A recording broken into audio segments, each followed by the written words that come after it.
Hi everyone, welcome to another video. So for today's video, I will be featuring the Menagerie Cosmetics Flight Club. I did finally manage to get my hands on it after missing quite a few releases. I'm pretty bummed about missing out on the square packaging because personally I do prefer the square pans. I thought it just looked a lot more clean and minimal compared to the circle pans. But sadly, that is just not an option anymore. So this first look is going to be kind of the lightest, softest look of the three. As you can see here, I'm just taking this purple shade and I'm building it up. You can see that it does require some building, but despite being a purple shade, it actually blended out really easily. Next, this duochrome shade here, it's a lot softer than I expected. I thought it would be more foiled, more metallic, kind of in line with most of what Menagerie Cosmetics does, but it's actually surprisingly soft. That being said, the shift is still very easy to see. It's very shiny and it also is very smoothing, so it's not going to show off all those wrinkles and textures. So that's kind of the trade-off you get there. Next, I thought I would try and add some depth with this shade, but I'll be honest, it's not as dark as I thought it was. Looking online, I thought the palette went really dark. That is definitely not the case. This palette is actually surprisingly light, so I felt kind of disappointed, but it's still really pretty and you can see it still blends out really well. I'm also taking that shade and I was slowly building up my lower lash line with that too.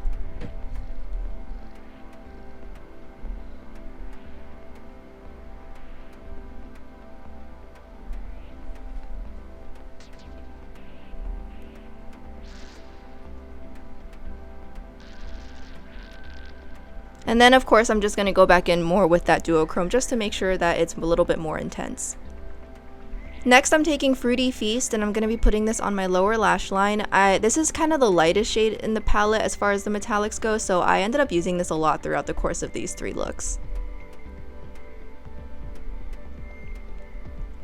And then I'm just going to go back in with that first purple shade I used earlier just to kind of blend it out, blow it out a little bit, just stuff like that. And you can see just how easily it's blending out.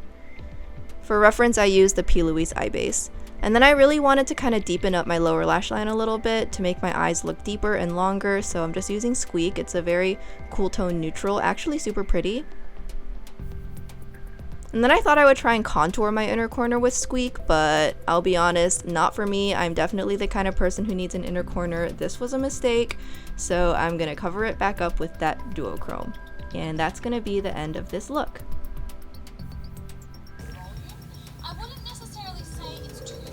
Okay, this is going to be the finished look.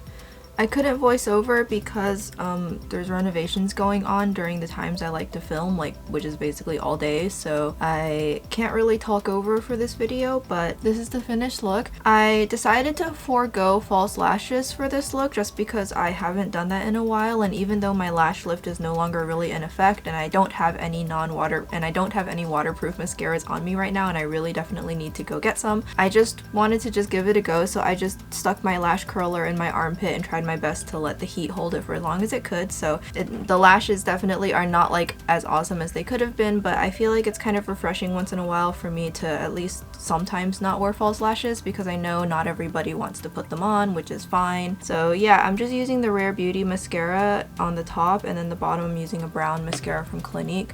And yeah, it's pretty simple. I have eyeliner, inner corner liner. My blush is going to be the Opal Pop from Clinique, and I'm using the Charlotte Tilbury highlighter just because I have it. I contoured with her highlighter wand as well. And then for my lips, I'm using a combination of the Jaclyn lipstick in You Guys, which is this, it's like the only purple lip that I currently still own. I don't have any cool purple lips because honestly, when would I ever wear them? So this is like literally the only purple I have in my collection, and I was like, good enough. I do kind of wish I had a gloss with like blue flecks in it to kind of cool it down so it would match my eye look better, but the best I had was the Lunar Beauty Gloss in Bitchcraft, which is going to be here. So this is my lip combination. It works alright, you know, it's not the best, but I wanted to have a more dramatic lip since my eyes are surprisingly soft. So that's going to be this finished look. So yeah, I hope you guys enjoyed it. I'm going to go ahead and wash this off. I'm probably going to film another look with false lashes because I feel naked somehow, you know, but I will move on to the next one.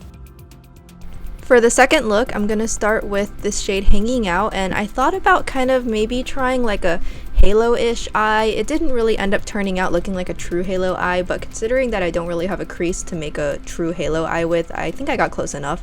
So as you can see here, I'm just doing shimmer first, and I'm using a flat dense brush to build it up. The metallics so far seem to be like they also require a little bit of building up as well. I suspect if I had used a wet brush, it probably would have looked better, or my finger, but I needed the precision of a brush. And you can see after enough building, it becomes really, really pretty. The metallics in this palette felt a little bit more harder pressed than Menagerie metallics have traditionally felt. They felt a little bit more harder, a little bit less like super, super soft and almost squishy. I don't really think it's a bad thing, but it is something to note. I know that they have changed how they press their shadows, and I think that has more to do with it than anything. Otherwise, still super pretty finish. You can see just how dimensional it looks. And now I'm going into Fruity Feast, I know, again, and that's going to be going in the middle as kind of the highlight shade of this halo look. But given that there's not any super, super dark shades in this palette, it's actually kind of hard to tell that I used two separate shades. I don't know, they look so similar to each other. I feel like this look kind of ended out looking kind of flat as a result of it. I can't really necessarily say I like this look. I think this would probably be my least favorite look of all three. So you can see I'm just kind of going back and forth trying to get them to be good. And now I'm going to take this shade here and I'm going to use this shade to blend out the shimmers and just kind of blow out the eyeshadow look, finish it up and whatnot. So you can just see that I'm very delicately applying it on the outer corner and kind of all across atop the shimmer. It's really pretty and it's a little bit lighter than the darkest metallic that I used, so it doesn't necessarily look like I'm doing a cut crease, it just looks like I have a matte blending everything out. It's kind of what I was hoping to go for. And as you can see, again, no real issues with blending. I just tap it, I'm kind of gently tapping my brush, not swiping too much, just gently stippling the shadow out the way I want it. This shadow, again, really didn't give me any problems. It was just a very nice pleasure to be able to work with such easy shadows. And then I think I'm taking the shade Fruity Feast again, and that's going on the inner corner of my lower lash line. And then I'm just going to do some more additions just to really try and pump up the intensity as much as I can. And then for inner corner, I hate breaking the rule, but I had to. I used a shadow from Terra Moon's Cosmetics. I really needed it. I'm sorry, you guys. And that's going to be this look. Okay, this is the finished look number 2. As you can see, I went a little bit deeper with the metallics and I created kind of a pseudo halo eye, kind of. I do really like how it looks. The metallics formula in this palette is very beautiful, easy to use with both a finger or a brush. And I used a dry brush with no glitter glue for these, so you really can see how well they perform even without the need for extra stickiness. I would imagine underneath a glitter glue they'd look even better. So I'm definitely appreciating the performance. The only thing that I've noticed between look 1 and look 2 is that I cannot make them super deep unless I go into other palettes, because Flight Club, now that I have it in my hands, is actually deceptively medium toned and doesn't go very light or very dark. So everything's kind of middle of the road in terms of depth, and I can see how that would make some people feel like this palette is not super diverse in terms of the shades, and thus you feel like all your looks look the same, or even within a look, it kind of looks flat. Like there's not really much dimension. Like you see for the inner corner, I used a Terra Moon single for that, or I could have used the highlight that's on my face. So for the rest of my face, I have Soft Bloom 1.0 from Doe Lashes. These are being discontinued. Soft Bloom 2.0 is a lot longer than these for some reason, so I can't actually wear them. So I'm just gonna wear these out and then I'll have to kiss them goodbye. But that's gonna be the lashes. I have some bottom lash mascara. I have inner corner eyeliner using one of my Clio liners. And then for contour, I had the Charlotte Tilbury Hollywood contour wand. And then I kind of felt like a little bit of warmth to counterbalance the coolness of the look would help. So I put on a little bit of the MAC Skin Finish and Cheeky Bronze, just kind of to warm it up slightly. The blush is going to be from the Etude Milky collection, so this is Blueberry Milk. It is a pretty strong lavender, but as you can see, it's pastel enough that it barely shows up on me. Like you almost couldn't even tell I had blush on, but you can see kind of how the color is brightening up my face. It's really pretty. I do really like it, but lavender blush is definitely, especially pastel lavender blush, it can be a tricky color to try and get to show up. So here's what it looks like, and then it's on my cheek. I concentrated it on the inner parts of my cheek. For my highlighter, I'm using Becca Prismatic Amethyst. It's surprisingly soft, so I wonder if mine's old enough that it's like not as glowy as it used to be, but none of my other Becca highlighters are like this, so it might just be this shade. I don't know, but I have that all over my face, and it is the one I'm wearing on my nose and chin, so you can see it adds that nice cool glow to my face. I lined my lips with Buxom Confidential, so one of the discontinued shades, and then for my lip I have the Roman see-through matte tint from the Hambach collection in blush purple. Really pretty soft matte packaging. It's hard. I don't really like it when they color it like this just because I like being able to see what color is going to be inside, but for the Hambach collection it was all these really pretty colors. So here's what it looks like. You can see it's actually surprisingly rosy toned, but it's very cool, hence it's called blush purple. It's actually a really appropriate name for it. It's like a lip blush kind of color, but as you can see, it goes really well with purple. So I am all over this. I believe this shade was meant to be worn with one of their lavender or cooler toned quads, which came out in the same collection. That's going to be the second look, and we're going to move on to the third look. So I hope you've enjoyed it so far.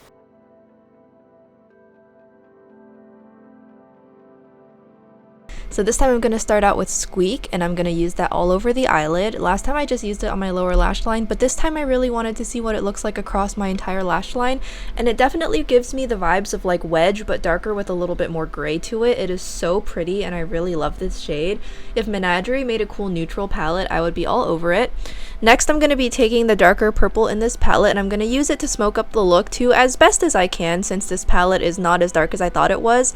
That being said, you can really see here as I'm working with the shadow, you can see how easy and seamless the blend is, something that is truly not normal for a purple eyeshadow in my history of working with purple eyeshadows. So I was very pleasantly surprised by the ease of use, and I can definitely say these are some of the easiest purples that I've ever used, which is just a really awesome thing that they were able to make a traditionally difficult eyeshadow so easy to work with. And then I'm going to take this shade here. It does also kind of have duochrome vibes. It's a little bit, it's like a darker version of the shade I used in the prior look.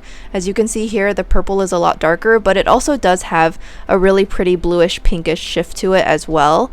And so I'm just going to be using this as kind of the key shade in the look. So I applied it with my finger, and then I'm just kind of trying to blend out the edges with my brush a little bit before going over it more with my finger again.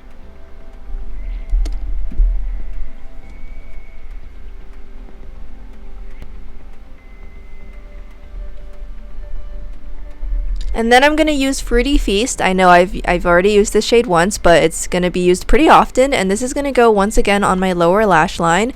And then I'm going to take Nocturnal, and that's going to be my inner corner highlight for today. As you can see, because it's so smooth and it's not super like texture enhancing, it makes for a really pretty inner corner. Where my epicanthic folds are, I do have some wrinkling and stuff like that, you know, just kind of comes with the eye shape, but that really conceals it and makes it difficult to see. And then just to add some contrast and structure, I'm going to use some black winged eyeliner. And after that, I'm going to put on some lashes, and that's going to finish this makeup look.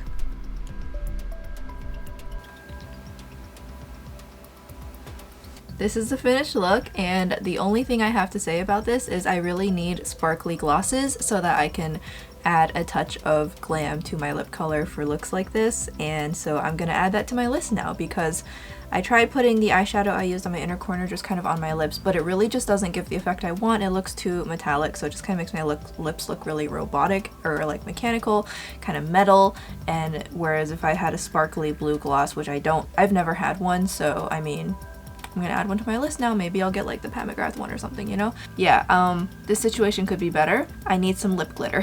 But in the meantime, this is gonna be the finished look. My face was kind of a really big experiment today, so I probably used like 8 or 9 different things because I kept on failing. So I'm not gonna go into that. You'll just have to settle for this is my face. The only thing worth mentioning is that my highlighter is Flower Nose Aria, because I just, you know, it's got a blue tinge to it. I don't really have like a purple highlighter that would have gone with this. I definitely need to look into a cool purple highlighter. But yeah, that's gonna be everything. So yeah, this is probably kind of my favorite look of the 3, just because I feel like I did the best job with this, whereas the first 2 I felt like I was trying too hard to like be unique or be dark, and it just wasn't working. So for this third one, I was like, well, let me just do like a super typical look, and I think this one turned out the best. I'm wearing the Doe Lashes Soft Bloom. Yeah, Soft Bloom, or it's got Bloom in the name. It's 1.0. They're barely hanging on because this third look was filmed over a week after the first two because your girl got sick, so I, in that time, forgot how to put on lashes. So this one's hanging on by its life. But yeah, that's gonna sum up this palette. So my overall thought on Flight Club is that for taking so long for me to get a hold of and for continually selling out within seconds in multiple restocks that I missed, I am kind of let down, which I know sucks to say, but considering how much hype is around this palette, I don't really feel like I got what I expected. Like, for selling out this fast, I felt like this would be better. For some reason, looking at the photos, I thought this was a purple palette that went really, really deep, but as you can see in the looks, it really doesn't. And I was watching other YouTubers' videos after I filmed this, and I realized that in their arm swatches, their swatches are not that deep either, so it's not just me. So just kind of looking at it again, it's really not as deep as I thought it was. You know, I feel like all of my looks look the same. It's almost too monochromatic. I feel like it's missing a really bright shimmer and a really, really deep purple matte. I feel like those two things in this palette would have been better. I feel like some of the mattes in here and some of the shimmers even feel really redundant being in the same palette. And overall, it is just it lacks a lot of like dimensionality, it lacks a lot of contrast, and as a result, all your looks kind of look the same if you're only using this palette. Now, if this is just a companion palette to get your purple fix, obviously that's not a problem, but I know a lot of people who bought Flight Club are expecting to use it as a standalone purple palette, and doesn't quite do it for me. Yeah, I'm let down. Now, quality.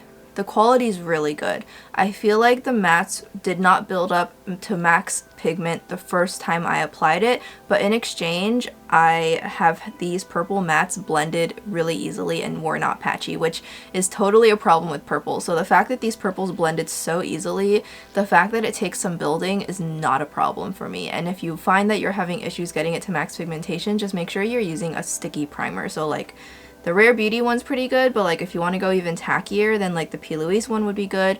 Urban Decay Anti-Aging is good, or the tackiest one I've ever used would be the Fenty Beauty Eye Primer, which I decluttered, but now I regret, and it's on my repurchase list. So that's kind of my thoughts. Formula-wise, it's so good. Like, the metallics are really pretty. The one on my eyes right now are kind of duochromy. It's just the metallics in this palette are definitely leagues above the metallics in their prior releases, and I feel like this and Sugar High both just have that amazing metallic formula. I just love the direction Menagerie has taken their metallics in. I'm excited to see more in this kind of quality.